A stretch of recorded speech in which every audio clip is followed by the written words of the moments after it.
All right, you guys, thank you for joining us on the I Believe podcast. Today, our guest speaker is Dean, and is No, it Whittaker? Weitenhagen. No, Yes. Weitenhagen. I am adding Yes. letters. No, I'm that's sorry. fine. Um, in my head, I've called you Dean Whittaker for Okay. months. It's fine. No, okay, Weitenhagen, and he's actually in Arizona with me. So if you guys are familiar with the Arizona area or any of the eye doctors that we have out this direction, he is a patient with multiple different types of eye issues and cancers that he's dealt with in his lifetime, and he's actually written a book.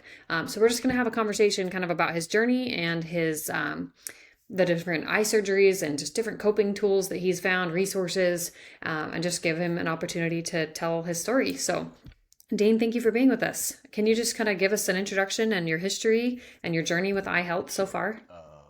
Well, about 2014, more now. Cataract surgery in both eyes, and that was just the result of that. So I did that.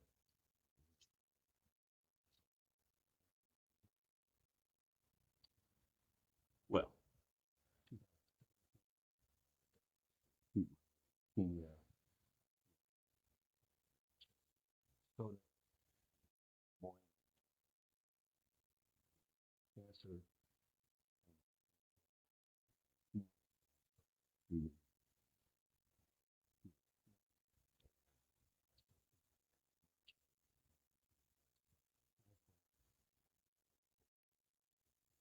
But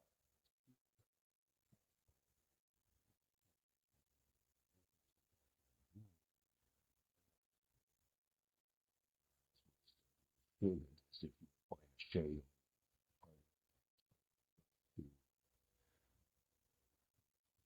and he immediately referred me to Curly. Curly, really, of course, wanted to do the reattach surgery immediately.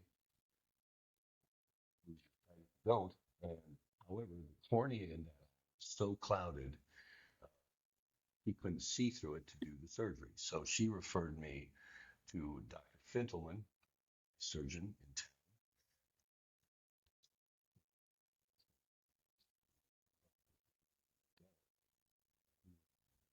placing a cornea in recovery.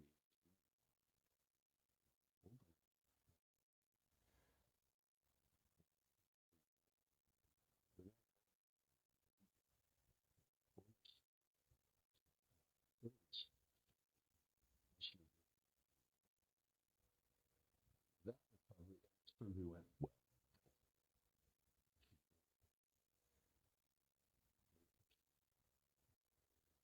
Recovery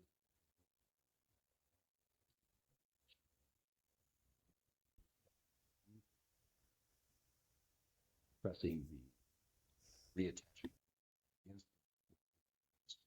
the place. And so this is the experience. We were here renting a home in Phoenix because we lived here for a year.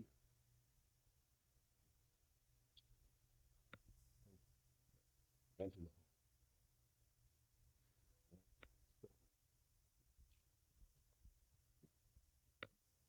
home, sleeping on your face and sitting in a massage chair.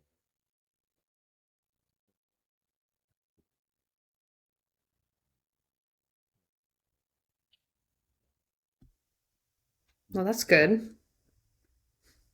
this point, 4 years ago, well, anyway, so it all went well. The sight was fine. I had to, when you have that bubble in your eye, that just dissipates naturally, and you have to not go. Can't fly in an airplane. You can't go up and couldn't go drive up to Flagstaff because Oh, goodness. Yeah, that the elevation elevation changed change. just a little bit. So we were wherever we are here in Scottsdale, a few hundred feet above sea level, not very much. That was about what I needed to stay at. But the good news is that that all went just fine. Recovery you read about it, you go online, you research it, and you just stay face down for a week. I won't say hardship. I mean, your recovery of your sight is at stake, and so one does what one has to do. I didn't have any, I was about to retired at that time, and so I didn't have to worry about work. I didn't have to worry about, I have a lovely wife who helped take care of me, and that was all good. And Dr. Curley, I would have a checkup. I don't remember exactly how soon well, when the face downtime was up, I'm sure I went back for a checkup, and then I've been there for regular checkups ever since. Well, then that was 2019, and I said I had had the cornea replaced. Well, Dr. Fintelman, of course, at the time he replaced that cornea, looked at the other one, and the other one was also bad, clouded. And so just last year, early last year, in 22, he replaced the cornea in the other eye. And as fate would have it, literally a few months after that, the retina detached in that eye also. You know, back to Dr. Curley. However, Back you back went. yes, I trusted her implicitly. However, she was out of country, and so I had a third eye surgeon in my future, and I think I'm going to grab. She was great. Oh, let's see, Dr. Kayser, Kayser, wonderful lady surgeon. So she reattached because I had already had the cornea replaced in that eye. They could do the surgery immediately. She did. Now we were living in a home we purchased because we decided to move here. My wife had grown up in up at Page and had always wanted to come back to be in Scottsdale. Her parents had retired here, and so literally when I was in getting the transplant in April, she came to my bedside one day and said, "Why don't we just move to Scottsdale?" I said, "That's fine." So we did. We bought a home, and so now I'm going through the second face down week of recovery for the second detached retina, the sixth eye surgery I'd had in about, well, 14 to 22, so 6 years, the sixth eye surgery in 6 years. And so I recovered from that detached retina surgery here at our home, and it was certainly more comfortable than the rental. Uh, but the parameters of what you need to do haven't changed, and so it's face down and sleep on your face, and I sleep on my back, so that was really difficult, frankly. You don't get much sleep, but again, I think one looks at your vision, as all the people that watch this podcast understand. It's paramount in our lives, and it's so important and valuable. And so you do what you have to do. So face down, uh, doctor, back to Dr. Kaiser for a few checkups of that detached retina surgery. And now I'm back in the continuing care and long-term help of Dr. Curley, who I adore. And my vision is good. I mean, I do wear glasses, but I've worn glasses. I was nearsighted late high school, so I've had glasses my whole life. But my vision is back here from a state of where I could have been blind in both eyes with detached retinas to I think my vision is around 2040. Not bad. Yeah, Okay. not bad. Yeah, Yeah, it's not bad, especially like right. correctable. Yep. So I'm here, and my my experience with eye care has been nothing short of wonderful. I had a good surgeon in Des Moines for the cataracts. Dr. Curley is top of her game. Dr. Fintelman was also for the cornea transplants. Dr. Kaiser stepped up when she needed to for the second uh, detached retina surgery. And you just need to be referred, I think, and get some good referrals for some quality healthcare professionals regarding your eyes. And then you see them, trust them or not. If you don't, leave. But I trusted all mine, and it's just turned out very well for me. Yeah. Well, I mean, six eye surgeries is incredible. It kind of just astounds me the way that medicine, modern surgery, the techniques that they use. I've heard Dr. Scott Walter. He actually is across the country in Connecticut, and he talks a lot about just these specialized like vitreal retina like specialized surgeons, like that they're dealing with the tiny eyes, which come to find out as mine was removed, they're not as tiny as they look. They do have a lot of surface area that's back behind that nobody sees. But just knowing that there are surgeons who this is specifically what they train for, and at least in our field, like where we are as patients, we have ocular oncologists, and they are the people who train specifically for treating the cancer in the eye. But then kind of the double whammy of like good experts is someone who is also trained as a vitreal retina surgeon, or a retina specialist essentially, someone who has surgical experience dealing with the eye on so many levels outside of just cancer. And so like you said, like finding a quality doctor and just trusting that person, it's huge in your care, especially where your eyes are concerned. So I know you've had positive experiences as far as your doctors go. Do you feel like there was anything specific you did during the process of meeting these new doctors, like questions you asked, or just things that you felt like were helpful to learn about this new physician you were going to be seeing, who is going to be doing yet another surgery on your eyes? Yes. Yeah. Anything that you feel like helped? Because I think that sometimes we get in the office and we're like, okay, you want to do surgery on my eyes, and I don't know if I want you to touch them. Like, are you sure this is a good idea? I have a lot.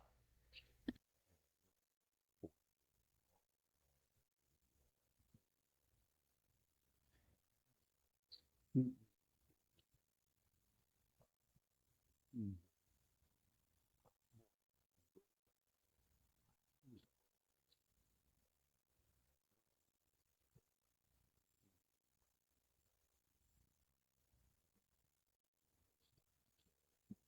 Good. They're going to feel good. So,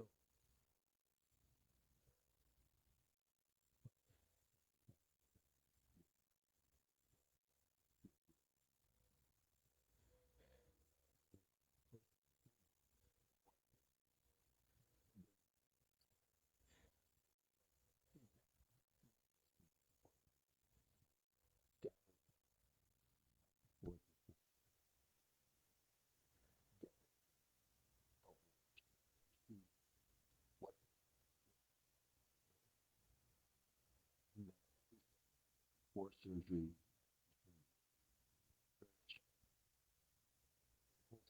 Yeah. Go ask.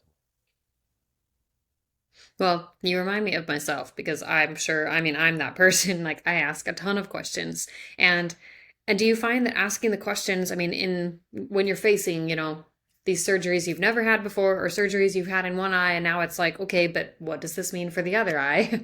um because I feel like that, honestly, to me, that would be the most scary thing, is like, well, I almost lost vision in this eye. You did all these surgeries and it worked, but what if it doesn't happen in this eye? Um, just that kind of that fear. How did you cope with, I guess, kind of that imminent fear of what if I lose my vision because of these surgeries? Because I know that in the disclaimers, that's going to be one of the things they tell you. Well, if it goes really bad, you might be blind. With the cornea transplant,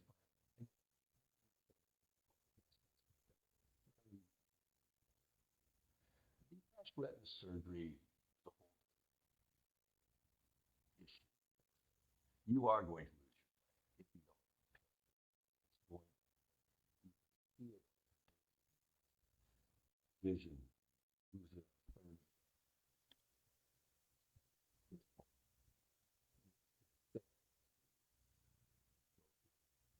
So really,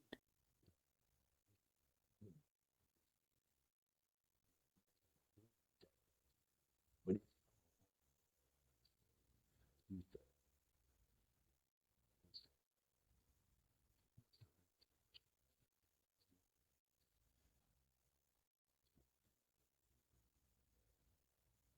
to,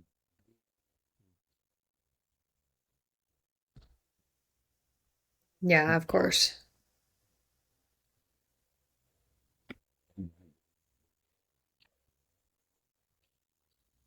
why both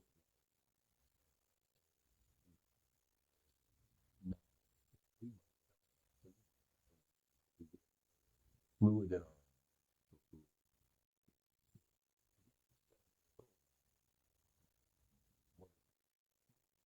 so that's what happens is the fluid in the eye gets stickier and it actually pulls the retina. And so it's blind and brilliant. The inside of your eyes, you know, literally stick three surgical instruments through your eyeball. It's amazing. Yeah, It's that's just mind about, blowing. so, you know, choice. But surgery that they do, quite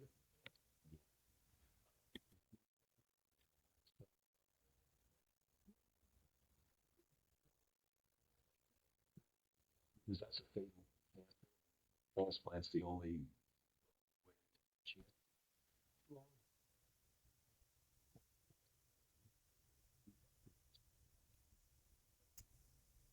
Blessed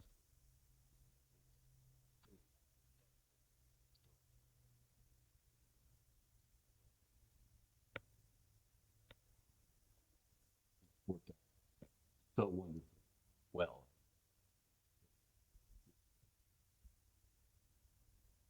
Oh, that's amazing. Just quick Google search. I am showing the first successful detached retina surgery, or I guess it would be reattachment surgery. Um, the treatment of the first retina detachment by sealing the retinal break back from the pigment epithelium to the choroid was in 1920 by Gonin, Dr. Gonin. So it's been, what is that, 80, 100 years almost, over 100 years. When did the first say, no, I think we can just stick instruments through their Let's eyes, just through their stick some needles. Like it's just a yes, bubble of water. Like we can work with that. would laugh because it's just incomprehensible to me for Hmm. anyone to think, well, yes, we can go back inside the eye on the back wall and read. So, well, that's an interesting fact. 100 years ago, yeah, wow. So there's a Yeah. lot of Oh, improvements. Yeah, of course, yes. I think it said the other part of the Google search said that the past 50 years mark the evolution of the surgery, reaching success rates of 90% or higher. wow. So, I mean, according to Google statistics, we have, if you do have a detached retina for one reason or another, because I know, like with our cancer, at least with ocular melanoma, detached retina is almost always something that can happen as a result of Oh, the really? surgery itself and the radiation damage, or it can happen because the tumor itself is under the retina and it's essentially pushing the retina up and separating it. That was the case for me. And so in my case, like Dr. Curley at least explained, that a detached retina surgery could be in my future if the tumor shrank fast enough.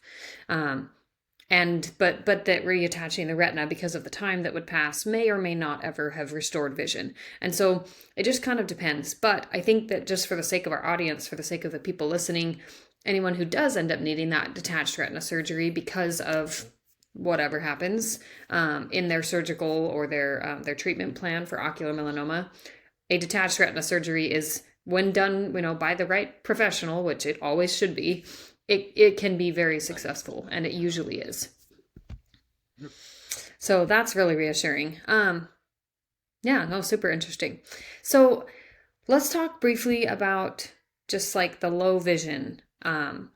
I know you've navigated losing kind of partial sight in each eye. So as you've dealt with that, because the way that I understand the retina surgery, you have the 1 week of recovery, but then after that, I'm assuming your vision just doesn't come back immediately. No, the It takes some time. So in that time, what helped you just kind of navigate the world when you had a little less vision or a lot less vision? okay, so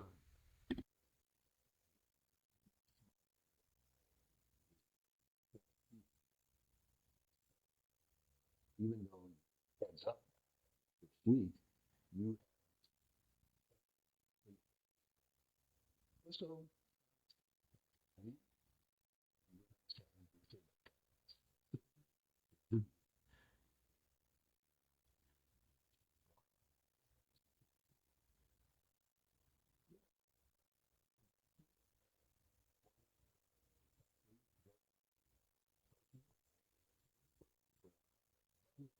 just low vision. White.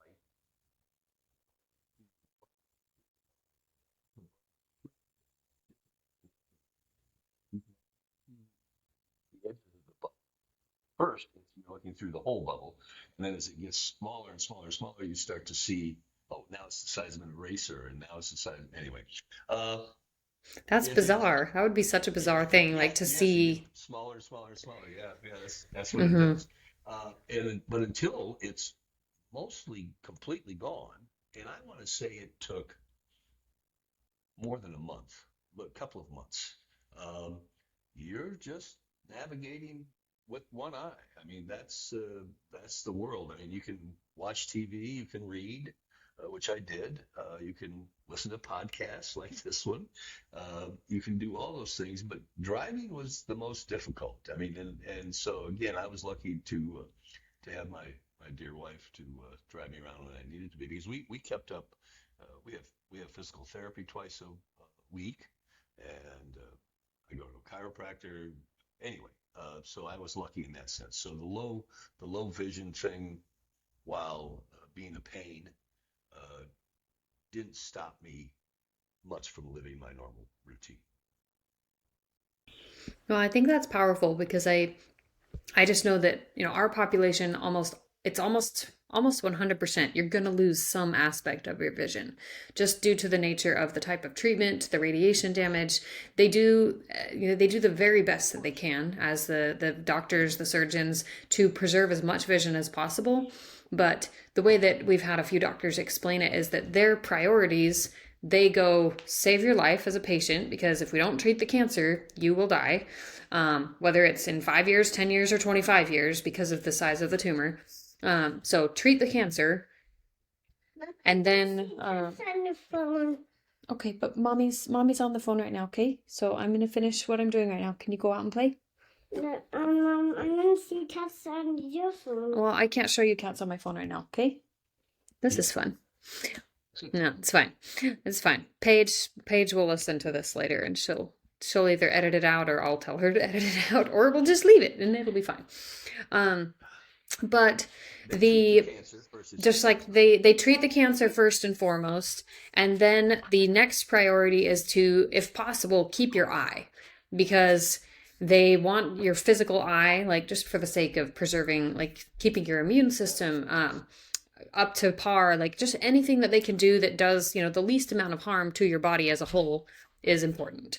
And then third is save your vision. So vision is third on the list. It's still important, but it's low on the totem pole as far as the treatments go. And so that can be difficult, like, because it just means that, you have the one eye that works, and then you have the one eye that's got cancer or been treated for cancer, and you may or may not have all of the vision left, or you may have lost 10%, 20%, 100%. There's a varying range, and there's no way to know, unfortunately, because radiation damage and just the different damage from the treatments it just varies. There's no way to predict exactly how one person's eye is going to behave compared to someone else. And how one person with a small tumor who supposedly is going to end up with good vision ends up with no vision. Like, there's no way to predict that.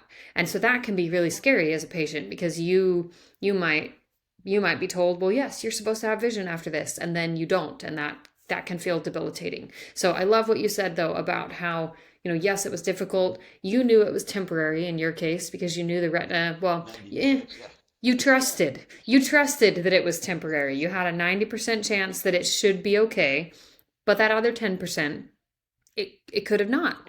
And you still had to go through that month and live your life and continue just persevering through everyday life with one eye until it came back or it didn't. And I'm sure that if it hadn't come back in either or one of the two surgeries, that you would have just coped with it one day at a time, because that's all we can do. Yes, yeah.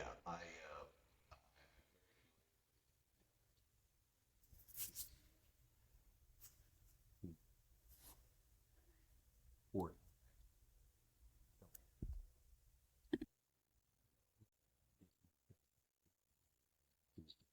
and talk.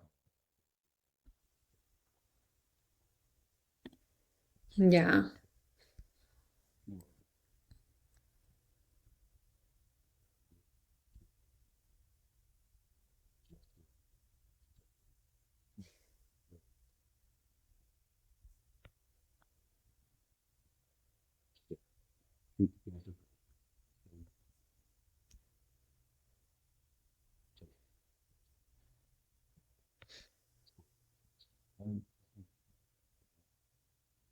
Go into Yeah, no, for sure. So let's just briefly, as we kind of shift gears for the end of our discussion, let's just briefly shift gears and talk a little bit more about your AML journey and just kind of navigating this cancer diagnosis. I mean, of course, you navigated these eye surgeries over the last 6 years, but before that, you were navigating 4 years of cancer and cancer recurrence, and just the threat of if it comes back, or is it going to come back. So I know you wrote your book. Does your book talk, specifically about this journey? that was 2 years. What, a year before I came back, yes, first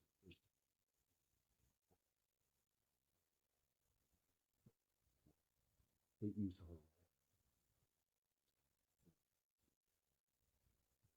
with we ended up, we went to China. We went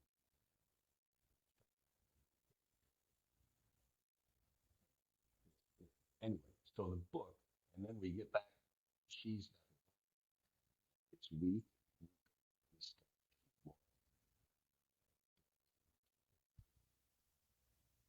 When we got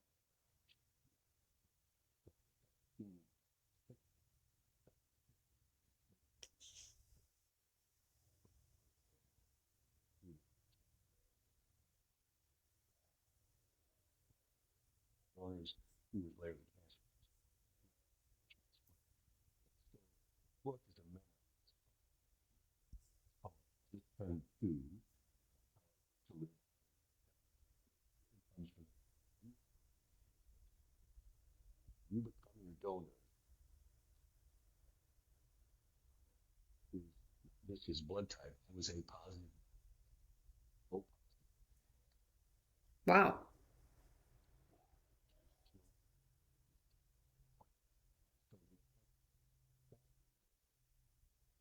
my new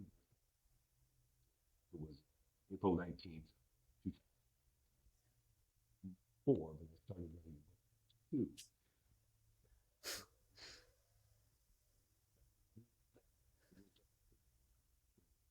When, oh, children were growing. Plan.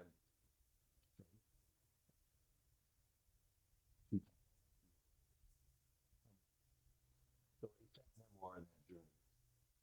It's a very story.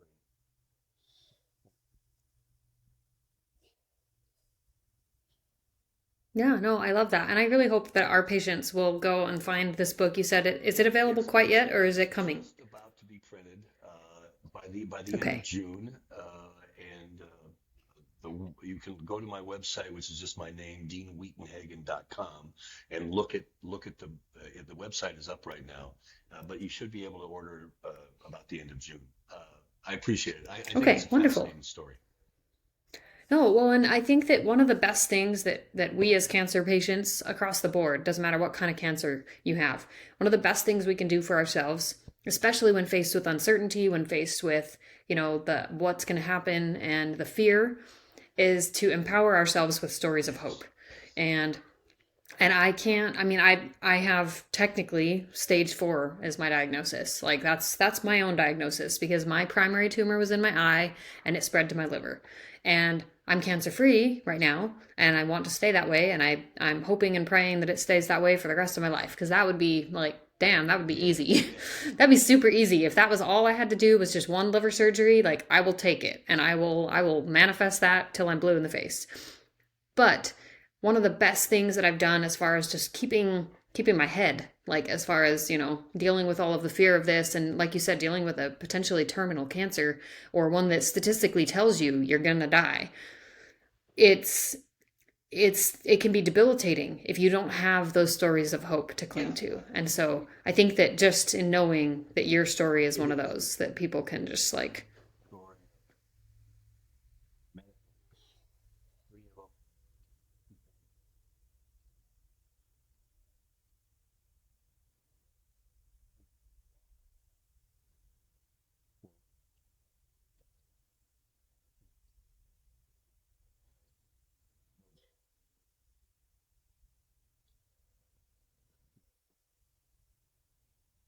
this is important.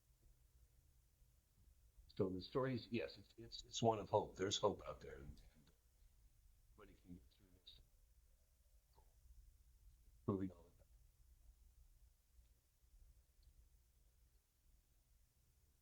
that. no, I love that. And I think that it just is. I mean, I don't know if you've done this. I'm assuming you probably have just because of the way that you talk. But as you go through all of these different things, right? You go through the first treatment and then you're faced with another treatment. You're faced with another surgery.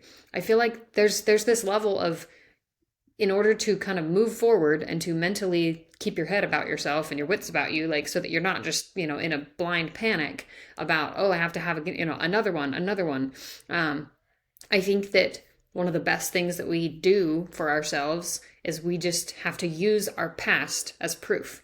Like that, okay, I already did this. Like my wife had a stroke, I had cancer 2 times, I can deal with another eye surgery. Like that's easy compared to all the rest of this. And I think that using our previous experiences, it doesn't matter if those experiences went, the way we hoped they would. Obviously, you wouldn't have hoped to have cancer, but I think just using those experiences as proof that, okay, I navigated this, I can navigate A, B, C, D, and now here's E, F, and G.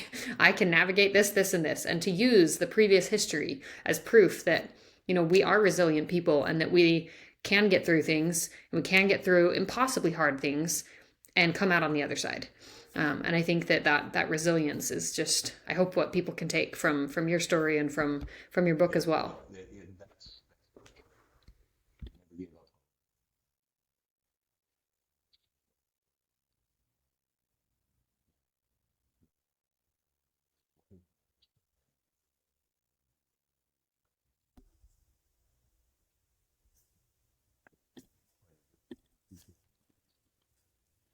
For me.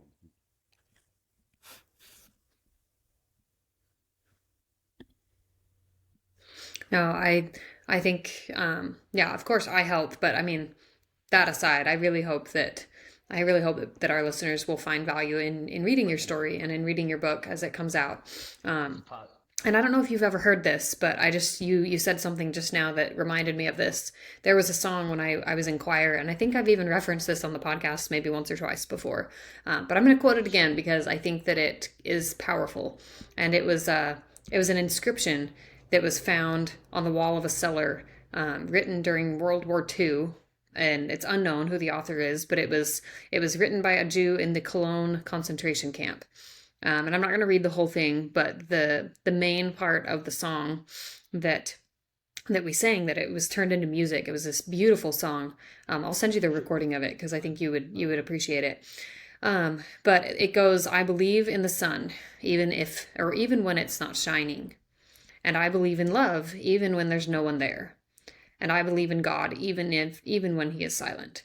And I think that like just that idea that that we can find hope, we can trust that there is light on the other side of the tunnel, even if we can't see it yet, even if we don't understand how. And I think that for our patients, in this cancer community, really dealing with any cancer, that's one of the best things we can cling to is just the idea that even if we don't see how it's going to work out, that it can. Yes, absolutely. All of our stories. Yours is one of hope. Mine is one of hope. Uh, all of your listeners should keep that always in their hearts and their minds. There's uh, there's never not a chance of hope out there. Absolutely. Well, I am so appreciative of you, and just I love this conversation. I'm glad that we got a chance Yeah. to chat. Glad we figured out some of the technical funkiness of today. That was fun. Um, and so, like you said your website is Dean Whittaker or Dean Weitenhagen, deanweitenhagen.com. And I will put that in the show notes so that our listeners can Yes. find that. Wittenhagen's And hard name then, to spell. well, is it Swedish? German. German. German. Okay. Yes. I was somewhere in the Oh general yeah. Yeah. vicinity. Yes. Now, my maiden name is Westensko, so like it's Yeah. Danish, I believe, is where it That's good. originates from. Good. Um, it's very long. I'm glad I got to go a little shorter. Yeah. Absolutely. Good. No, this has been very good. I Anyway, appreciate the opportunity very much.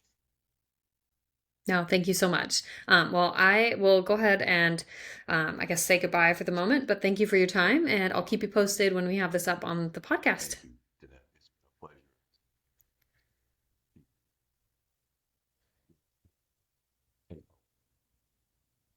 Me too. I do too.